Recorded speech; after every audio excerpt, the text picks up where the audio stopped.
My name is Richard Gober. I live at 26 North Hillside Avenue in Ventnor, New Jersey. And thank you very much for giving me the opportunity to speak. And I've just got some questions pertaining to the most recent planning board meetings and the redevelopment for the new projects, the condo projects. So I believe, Mr. Schaefer, if I'm not mistaken, you're the Commissioner on Finance, is that correct? Yes, sir. Okay. I was wondering if you might be able to, I've been opposed to this gift of that one building, I think it's 5008 Ventnor Avenue that the city bought. And I was wondering if you might be able to shed some light for myself and maybe some of the other people as exactly how that came up, to give that as a gift to Mr. Alsancer. We had purchased that property with the full intent of trying to assemble the different parts of that section of block for redevelopment. When Mr. Alsancer came back and forth through various meetings with the different properties that he was assembling, we thought that it would be in good taste to take that building, give it to the developer as our contribution to the fact that was all of the cost that we would be going for the project, as opposed to the value of resources that would have been available, what was asked to us when we were negotiating back and forth to Pulte. In regards to what we were looking at the beginning of this project, as opposed to giving that building the ratables that have not been a positive rateable to the city since the city is taking it over, as opposed to what it will generate to the city once the redevelopment project is complete. We thought it was a good taste to do. Just for the record, we haven't given it to him yet. Yes. It's just something under consideration. Right. So at this very moment, would that be done by, Mayor, would that be done by a resolution or ordinance, or how does that happen? Just out of Resolution, curiosity. correct? There won't be an ordinance with it? That would be an ordinance. Resolution. Resolution. Okay. Well, I'd like to take my best shot tonight to try to discourage you from doing that, if I may. Some of the concerns that I had, that property, along with Lou's, going back to 1998, and especially 1999 when redevelopment was first introduced, I think the most 2 or 3 conscientious properties that everybody was upset with were the apartment buildings there, of which this is one building, and also Lou's. What concerns me about this is that we have a gentleman that I was here for the second presentation of the 32-unit project, and I did miss the first one, and I was not in the area at the time. The first one sounded good to me. I've seen the drawings. They look very good. They were done a very professional presentation. I haven't been happy with the second one because of the additional 32 units, making 56 units across the street within 100 feet of each other, since density and air, wind, and light and traffic had always been a major problem.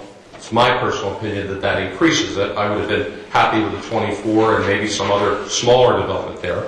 But we have a company here.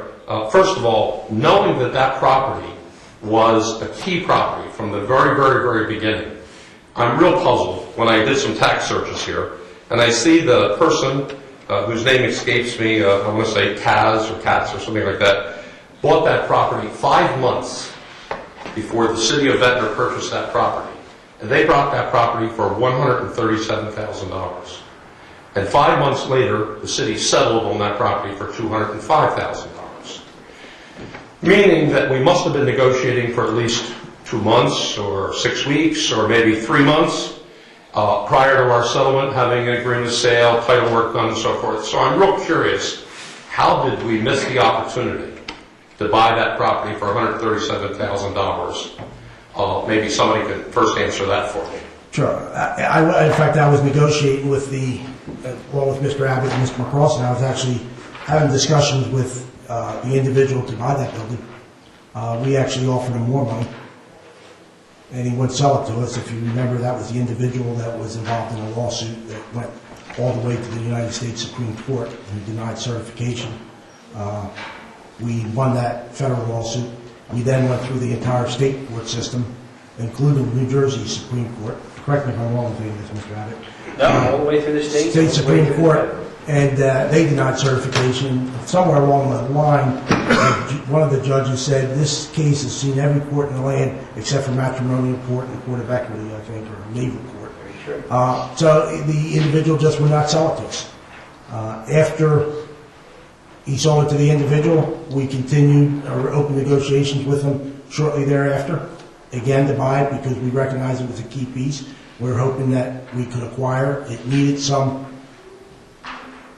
repairs, maintenance work, and we thought at the time the $205,000 to tie up a piece of property. It would be one less property that somebody could hold either the city or a developer hostage for, like we've seen up in the Atlantic City area, and it's particularly in the inlet where a developer strategically bought properties and actually, probably many people's opinion, stopped the MGM from coming in the uptown section, and that's where Revell is now building. We felt it was prudent to buy that property for $205,000 because that was the number one area that we felt that we needed to address.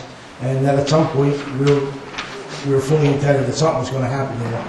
We would not have to relocate tenants.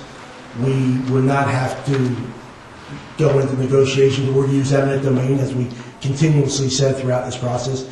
We did not want to use eminent domain, and I'm pleased to say that these two projects are coming on board without the use of eminent domain. We felt it was prudent to pay the $205,000. I think we offered the gentleman $150,000. Again, I'm not sure it wasn't a formal offer, but we had talked in the $150,000 range, and he said no. He was mad at us. He took us all the way to the Supreme Court and the federal Supreme Court, and he wasn't going to sell it to us. He actually sold it for less.